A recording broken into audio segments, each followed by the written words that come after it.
Aujourd'hui, je suis votre médecin et vous êtes mes patients. Let's go!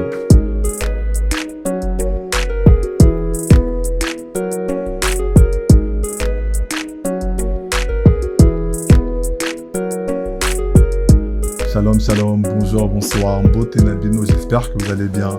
Bienvenue sur la chaîne Le Pain de Vie, The Bread, The Bread of Life. Donc pour commencer, simulons une situation. Disons que je suis médecin et que depuis des années, je travaille avec des milliers de patients atteints selon leur médecin d'une maladie incurable, telle que le cancer en stade avancé. Et malheureusement, vous êtes l'un de mes patients, atteint justement d'un cancer. Un jour, alors que vous êtes dans mon cabinet, je viens vous voir et vous annonce ceci. Monsieur, madame, j'ai le regret de vous annoncer que votre cancer a atteint un stade vraiment trop avancé et que malheureusement, il vous reste 3 à 6 mois à vivre. Je suis vraiment désolé. Pause. Donc avant d'aller plus loin, je vous demanderai s'il vous plaît de mettre pause sur la vidéo et ensuite d'aller dans la barre de commentaires pour me dire premièrement comment est-ce que vous auriez réagi et qu'est-ce que vous auriez fait par la suite. Donc je parle d'un point de vue émotionnel, psychique, d'un point de vue peut-être aussi spirituel, qu'est-ce que vous aurez fait au niveau de vos relations, etc. Et comme je sais que les chrétiens vont tricher, vous avez prié et Dieu vous confirme effectivement que dans 3 à 6 mois, vous allez mourir. Qu'est-ce que vous allez faire? Et donc, une fois que vous aurez écrit le commentaire, donc vous pouvez remonter et donc remettre en marche la vidéo. C'est bon. Alors, continuons la simulation. Et j'aimerais vous proposer une réaction possible. Donc, à la suite de cette annonce, vous restez bouche bée. Vous ne savez pas quoi dire. Votre gorge reste serrée. Vous pouvez sentir les larmes monter aux yeux. Des larmes de colère. Parce que vous vous demandez, pourquoi moi? Pourquoi est-ce que ça m'arrive à moi? Vous essayez de parler, mais rien ne sort de votre bouche. Absolument rien. Vous vous pincez, mais pas moyen. Vous avez bien mal. Vous ne vous réveillez pas. Parce que ce n'est pas un cauchemar, c'est la réalité. Il ne vous reste que quelques mois à vivre. Alors vous me regardez droit dans les yeux et vous vous demandez ce que ça me fait de vous annoncer de telles choses. Puis intérieurement, c'est l'effondrement. Ton corps reste figé, rien ne te laissait envisager cette situation. Tu avais tant de projets, tant de choses à accomplir.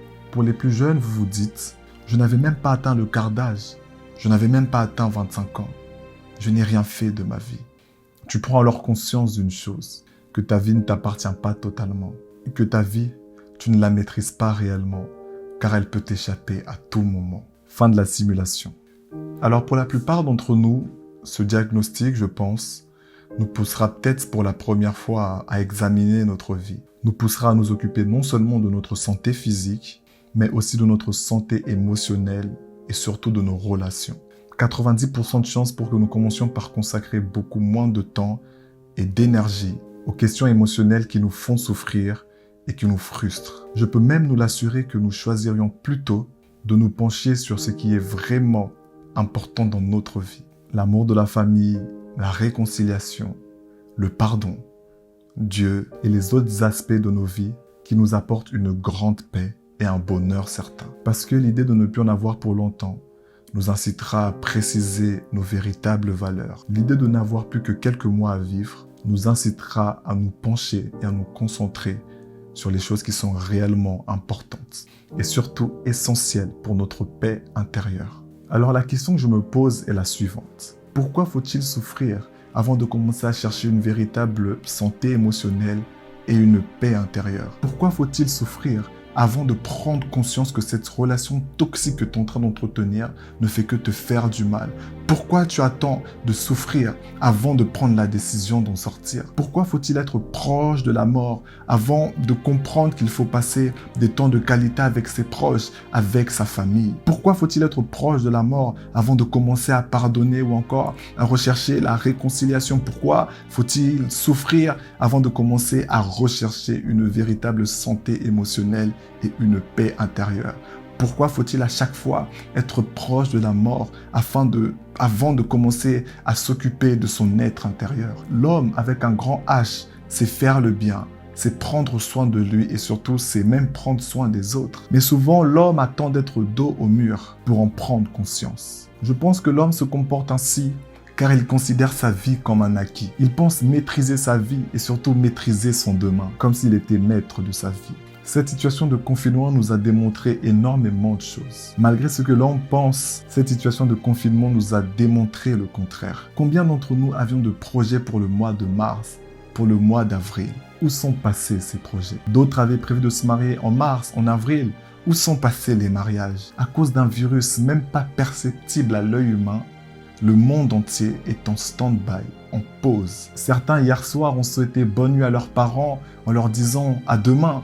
Mais malheureusement, ils ne se sont jamais réveillés. Pourquoi faut-il souffrir avant de commencer à chercher Dieu? Pourquoi faut-il souffrir avant de commencer à revenir à Dieu? Toi, aujourd'hui, qui as la flemme de lire la Bible, de prier ou encore de te sanctifier, je te le promets, que si on te disait qu'il ne te restait que 3 à 6 mois à vivre, c'est vers Dieu que tu irais chercher ton refuge. Pourquoi faut-il être dans cette situation pour faire le bien que nous pouvons faire, pour préciser ses véritables valeurs, pour nous consacrer sur les choses essentielles? Pourquoi attendre d'être proche de la mort pour commencer à préparer son éternité, à se repentir? Il y a une chose que le médecin ne nous dira jamais. L'être humain est tripartite.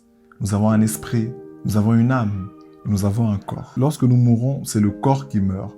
C'est le corps qui est atteint du cancer, pas l'âme et ni l'esprit. Lorsque le corps meurt, on l'enterre, n'est-ce pas? Mais la question qu'on devrait se poser, où vont l'âme et l'esprit? Pour l'esprit, c'est assez facile. L'esprit retourne à Dieu. Mais maintenant, l'âme, il n'y a que 2 directions possibles. C'est peut-être le moment de commencer à y réfléchir. La Bible dit dans le livre de Proverbes, chapitre 27, verset 1, « Ne te vante pas de ce que tu feras demain, car tu ne sais pas ce qu'un jour peut apporter, ce qu'un jour peut enfanter. » Demain ne nous appartient pas, tout à l'heure non plus. Au moment où je tourne cette vidéo, il est exactement 18 h. Je suis incapable de vous dire ce qui va se passer dans 5 minutes. Je ne saurais même pas vous dire comment est-ce que je vais finir cette vidéo. Je ne saurais même pas vous dire par quoi est-ce que je vais finir cette vidéo. Le seul moment que je maîtrise, c'est maintenant, tout de suite, le présent. 17h55 est déjà le passé. 18h05, c'est le futur. Assurons-nous de maximiser notre temps, préciser nos véritables valeurs, chercher la paix, la réconciliation, le pardon afin d'être la meilleure version de nous-mêmes. Concentrons-nous sur les aspects de nos vies qui nous apportent une grande paix et un bonheur certain. Que Dieu vous bénisse.